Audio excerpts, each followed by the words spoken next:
She hasn't spoken to her daughter in 3 weeks, not because of a fight, not because of something said in anger, just because the distance between them has become so familiar that neither one knows how to cross it anymore. And lately, when she sits alone in the kitchen where she used to make breakfast for 2 children who needed her for everything, she started to understand why. It wasn't supposed to be like this. Her name is Margaret. She's 58 now. Her son lives 2 states away and calls every few months, always polite, always brief.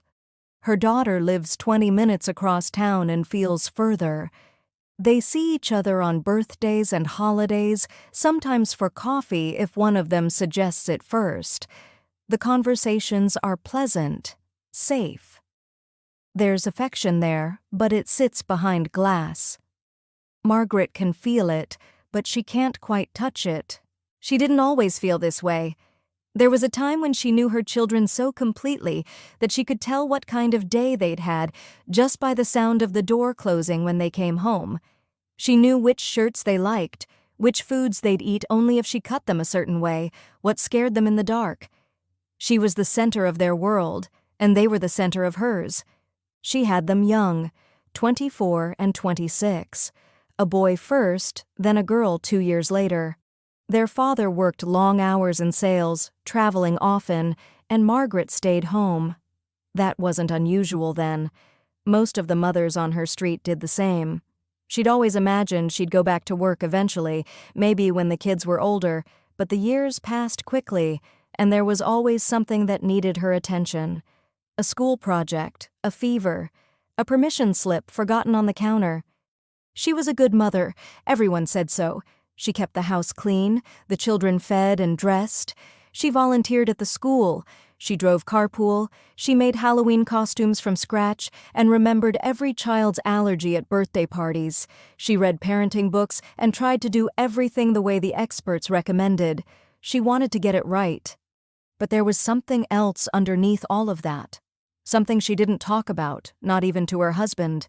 A fear that lived in her chest, quiet and constant. The world felt dangerous to her. It always had. Even as a child, she'd been the cautious one, the one who worried. Her own mother used to call her anxious, though not unkindly. Just a fact. When she became a mother herself, that fear grew. It attached itself to everything.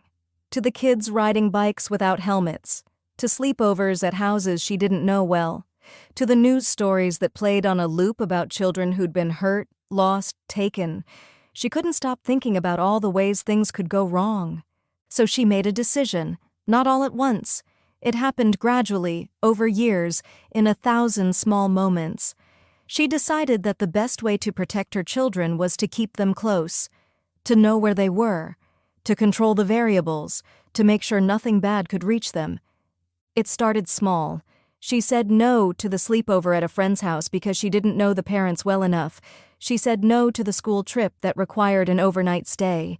She kept them home on days when she felt uneasy, even if she couldn't explain why. She asked questions, lots of questions. Where are you going? Who will be there? What time will you be home? She needed to know. Her husband noticed, but he didn't push back much. He trusted her judgment. She was with the kids more than he was, and besides, he'd say, "It's better to be safe." Margaret agreed. She believed that. She wasn't trying to control them. She was trying to keep them safe. There's a difference, she told herself. As the kids got older, the questions continued. She needed to know who they were talking to online, what movies they were watching, what their friends were like. She checked their school bags. She listened outside their doors when they were on the phone. She told herself this was what responsible parents did. The world was full of dangers, and children didn't understand that yet. It was her job to understand it for them. Her son Daniel was easier. He was quiet, obedient. He didn't push back much. If Margaret said no to something, he accepted it. He stayed home most weekends, played video games in his room, did his homework. She felt relieved. He was safe. He wasn't getting into trouble. He wasn't like some of the other boys she heard about, the ones who snuck out or talked back to their parents. Her daughter Emily was different. She asked why. She wanted reasons. When Margaret said no to a party, Emily wanted to know what Margaret thought would happen. When Margaret asked who she was texting, Emily would say it was just a friend. Why does it matter? Margaret didn't like the tone, but she held firm. She was the parent. She knew better. There were arguments, more as Emily got into high school. Margaret remembers them clearly. Emily standing in the kitchen, 15 years old, asking why she couldn't go to a concert with her friends. Margaret saying it wasn't safe. She didn't know the venue, didn't know who else would be there. Emily saying that Margaret didn't trust her. Margaret saying that wasn't true, she just didn't trust the world. Emily going to her room and closing the door, not slamming it, just closing it quietly, which somehow felt worse. Margaret thought Emily would understand eventually, when she was older, when she had kids of her own. Then she'd see that everything Margaret did came from love. But the years kept moving. Daniel graduated high school and went to college 3 hours away. Margaret had wanted him to stay closer, to go to the state school 20 minutes from home, but he'd been accepted to a university with a better program, and his father thought he should go. Margaret agreed, reluctantly. She called him every other day at first. He didn't always answer. When he did, the conversations were short. He was busy. He had classes, studying, friends. She understood, but she missed him. Emily graduated 2 years later. She went to college too, farther away than Daniel. Margaret had hoped she'd stay local, but Emily said she needed space. Margaret didn't understand what that meant. Space from what? But Emily went anyway. The house was quiet after that. Margaret tried to stay busy. She volunteered more. She took up gardening. She and her husband went to dinner once a week, just the two of them, like they used to before kids. Except they didn't have much to say to each other anymore. They'd spent so many years talking about the children that when the children were gone, they didn't know what else there was. Daniel called less and less. Once a week, then once every 2 weeks. When Margaret asked about his life, he gave short answers. School was fine. Friends were good. He was busy. She wanted more, but she didn't know how to ask for it. Emily called even less. When she did, the conversations felt strained. Margaret would ask questions and Emily would answer, but there was a coldness there, a distance. Margaret tried to bridge it by asking more, trying to show she cared, but Emily seemed to pull further away. After college, Daniel took a job in another state. Margaret had hoped he'd move back home, at least for a while, but he didn't. He found an apartment, started his career. He met a woman. They got serious. Margaret found out through Facebook before he told her directly. Emily moved back to the same city, but not home. She rented an apartment with a roommate. She got a job. She started building a life that didn't include Margaret in the daily details. Margaret would call and ask to meet for lunch, and Emily would say she was busy. Maybe next week. Next week would come, and Emily would say she had plans. Margaret tried not to feel hurt, but she did. Daniel got married. Margaret was invited, of course. She was the mother of the groom, but planning the wedding happened mostly without her. Daniel's fiancée had her own ideas, and Daniel went along with them. Margaret offered suggestions, and they were politely declined. She felt like a guest at her own son's wedding. Emily came to the wedding alone. She was pleasant, smiled for photos, but she left early. Margaret wanted to ask her to stay, to talk, to spend time together, but Emily said she had to get back. Work in the morning. Time kept passing. Daniel had a child, a daughter. Margaret became a grandmother. She was thrilled. She wanted to be involved, to help, to visit often. But Daniel and his wife lived far away, and when Margaret suggested coming to stay for a few weeks to help with the baby, Daniel said they were okay. They had it handled. Margaret could visit, but just for a weekend. She went. She held her granddaughter. She felt the weight of this tiny person in her arms and remembered when her own children were that small, when they needed her for everything. She wanted to be needed again. But Daniel's wife had her own mother nearby, and that grandmother was the one who babysat, who came over for dinner, who was called when they needed help. Margaret went home after 3 days. She cried on the plane. Her husband asked what was wrong, and she said she was just tired. Emily still lived nearby but felt unreachable. Margaret would text, and sometimes Emily would respond hours later. Sometimes not at all. When they did see each other, the conversations stayed on the surface. Work was fine. The apartment was fine. Everything was fine. Margaret wanted to ask why they weren't closer, why Emily didn't call, didn't visit, but she was afraid of the answer. One day, Margaret was cleaning out the garage and found a box of old school papers, Emily's art projects, Daniel's book reports. She sat on the concrete floor and went through them piece by piece. There were drawings Emily had made, crayon pictures of the family, everyone smiling. There were essays Daniel had written about what he wanted to be when he grew up. She read through them and felt a grief she couldn't name. She thought about all the times she'd said no, all the questions she'd asked, all the ways she'd tried to keep them safe. And for the first time, she wondered if she'd been wrong. Not wrong to love them, not wrong to want to protect them, but wrong about what protection meant. She started to see things differently, moments she'd forgotten or maybe hadn't wanted to remember. The time Daniel had been invited to join the soccer team, and she'd said no because she didn't want him getting injured. He'd said it was okay, but he stopped asking to try new things after that. The time Emily had wanted to study abroad for a semester and Margaret had cried, said it was too far, too risky. Emily had stayed home. She'd finished college nearby. But she'd stopped sharing her plans with Margaret after that. Margaret had thought she was being a good mother. She had thought keeping them close meant keeping them safe. But what she'd actually done was teach them that the world was something to fear. And worse, she'd taught them that she didn't trust them to navigate it. She hadn't meant to. She'd never said those words. But children don't just hear what you say.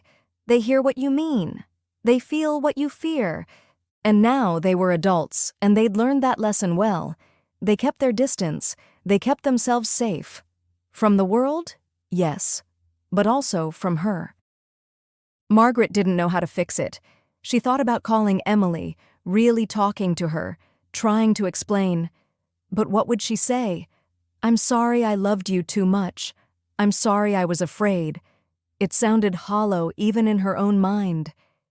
She thought about writing a letter. She started one, late at night when she couldn't sleep. But the words didn't come out right.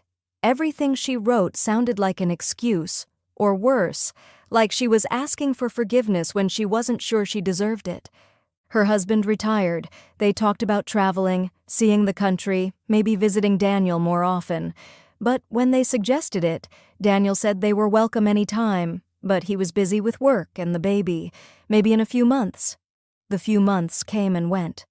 Margaret started going to therapy. She didn't tell anyone. She just needed someone to talk to.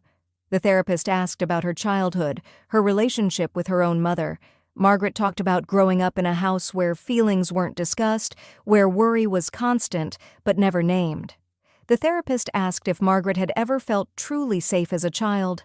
Margaret said she didn't know. She'd never thought about it that way. They talked about control, about how fear makes people try to control the things around them, because if you can control something, maybe you can keep the bad things from happening. Margaret recognized herself in that. She'd spent her whole life trying to control outcomes, to make sure nothing went wrong. But you can't control everything. And trying to had cost her something she didn't even know she was losing until it was already gone. The therapist asked what Margaret wanted now. Margaret said she wanted her children back. Not as children. She knew that wasn't possible. But as people who wanted her in their lives.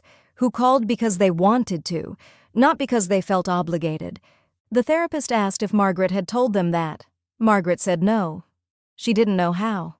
One afternoon, Margaret drove past the elementary school where her kids had gone. It was recess.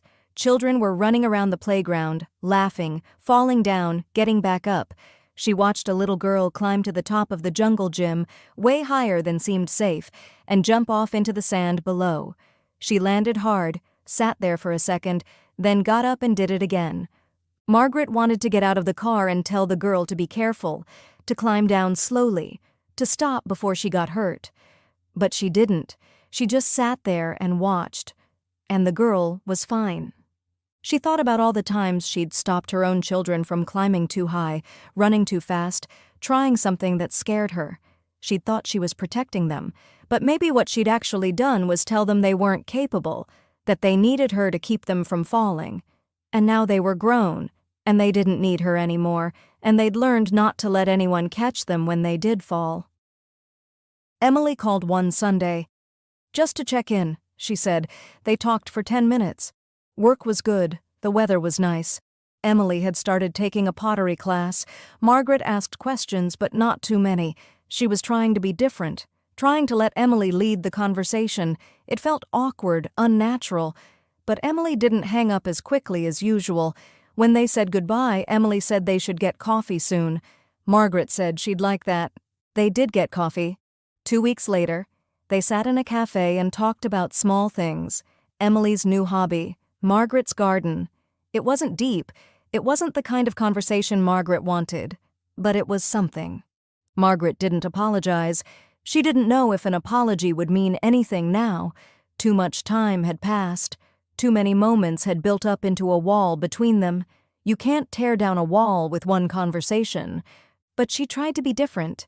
She tried to ask less, to trust more, to let Emily tell her things instead of digging for them. It was hard. Every instinct in her wanted to know more, to make sure Emily was okay, to check in. But she held back. Daniel came to visit with his family over Christmas. They stayed in a hotel. Margaret had offered her home, said they could have the whole upstairs, but Daniel said the baby slept better in a consistent environment. Margaret tried not to be hurt by that. They spent Christmas Day together. Margaret cooked. Everyone was polite, pleasant. They opened gifts and took photos and ate too much food. It looked like a normal family holiday. But Margaret felt like she was watching it from outside, like she was a guest in her own home. Her granddaughter was 2 now. She didn't really know Margaret. She clung to her other grandmother in the photos. Margaret tried to play with her, but the little girl was shy, unsure. Margaret's husband said it just takes time, kids warm up eventually. But Margaret wondered if this was how it would always be, at the edges of her son's life, allowed in but never really belonging. After they left, Margaret sat in the kitchen and cried. Her husband found her there. He asked what was wrong. She said she didn't know how to fix it. He said fix what? She said everything. The distance. The years of holding on too tight. The fact that she'd tried so hard to keep them safe, and all she'd done was push them away. Her husband didn't say anything for a long time. Then he said maybe it wasn't about fixing it. Maybe it was just about being different from now on. Margaret didn't know if that was enough, but it was all she had. She started calling less, texting less, giving her children space, even though it felt like the opposite of what a mother should do. She waited for them to reach out. Sometimes they did. Sometimes they didn't. She tried to be okay with both. She thought about the mother she'd wanted to be when she was young, before the fear set in. She'd wanted to be the kind of mother who listened, who let her children make mistakes, who trusted them to find their own way. But fear had made her into something else, someone who hovered, who questioned, who couldn't let go. She couldn't go back and change it. She knew that. The years were gone. Her children's childhoods were over. The moments she'd said no to, they'd never get those back. Neither would she. But she could be different now. She could try. Emily called her one night. It was late. Margaret almost didn't answer, thought maybe something was wrong. But she picked up. Emily's voice sounded strange, not upset exactly, just thoughtful. She said she'd been thinking about something, about when she was younger, about a time she'd wanted to go on a trip with friends after high school graduation, and Margaret had said no. Margaret remembered. She'd been terrified. A group of teenagers, no adults, driving to the beach for a weekend. Anything could have happened. Emily said she'd been angry about it for years, but lately she'd been thinking about it differently. She said she understood that Margaret had been scared, that she'd been trying to protect her, but she also said it had hurt. To not be trusted, to feel like Margaret thought she couldn't take care of herself. Margaret didn't know what to say. She wanted to explain, to tell Emily all the things she'd been afraid of, but she didn't. She just said she was sorry, that she'd let her fear make decisions that should have been about trust. Emily was quiet for a moment. Then she said she knew Margaret had done her best, that she wasn't calling to blame her. She just wanted Margaret to understand how it had felt. Margaret said she was starting to. They talked for over an hour that night, longer than they'd talked in years. It wasn't easy. There were long pauses, moments where neither of them knew what to say, but they stayed on the phone. They didn't hang up. When they finally said goodnight, Margaret sat in the dark living room and felt something shift. Not heal, exactly, but shift. Like a door that had been closed for a long time had opened just a crack. She knew it wasn't over. Knowing what she'd done wrong didn't undo it. Understanding didn't erase the years of distance, but maybe it was a start. Daniel called the next week, just to talk. He told her about a problem he was having at work, asked what she thought. Margaret gave her opinion but didn't push it. She said he'd figure it out. He seemed surprised by that. He said thanks. They talked for a while longer, about nothing important, but it felt different. Lighter. Margaret still doesn't know if her children will ever be as close to her as she wants. She doesn't know if her granddaughter will ever run to her the way she runs to her other grandmother. She doesn't know if the distance will ever fully close. But she's trying, and maybe that's all she can do. She thinks about the mother she was, the one who was so afraid of losing her children that she held them so tight they had to pull away to breathe. She doesn't hate that mother. She understands her. She was doing the only thing she knew how to do, but she's trying to be someone different now, someone who trusts, who lets go, who believes her children are capable of navigating a dangerous world, even if it scares her. It's the hardest thing she's ever done, and she's doing it 20 years too late. But she's doing it. And some days, when Emily texts just to say hi, or when Daniel sends a photo of her granddaughter without being asked, Margaret lets herself hope that maybe it's not too late after all. Maybe the distance can shrink, slowly, over time, not back to what it was when they were small and needed her for everything, but to something new, something built on who they all are now. She doesn't know. She can't control it. And that's the point, isn't it? She never could. She thinks about protection, about what it really means to keep someone safe. She thought it meant keeping them close, keeping them from danger, making sure nothing bad could touch them. But maybe protection is something else. Maybe it's teaching them to trust themselves, to take risks, to fall and get back up, to know that the world is dangerous and beautiful and worth exploring anyway. Maybe the safest thing she could have done was let them go sooner. She'll never know for sure. You don't get to see both versions of a life. You only get the one you lived. But she knows this. Her children are out there, living their lives, making their own choices. They're okay. They're more than okay. They're whole people with full lives. And they didn't need her to make them that way. That should feel like failure, like proof that everything she did was wrong. But some days it feels like the opposite, like maybe she did her job after all. She raised two people who don't need her anymore. She just wishes they still wanted her. And maybe, slowly, carefully, they're starting to again. Or maybe she's just hoping. But hope is something. After all these years of fear, hope feels like progress. She still worries. That hasn't changed. She still reads the news and thinks about all the terrible things that could happen. She still wants to call and make sure they're okay. She still has to stop herself from asking too many questions. But she's learning. She's trying. And when Emily suggests coffee next week, Margaret says yes without asking why or offering to drive across town. She just says yes. She'll be there. It's a small thing, but small things add up.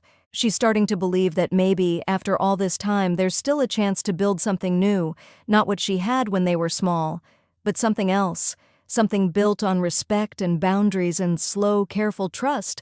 It won't happen overnight. It might not happen at all.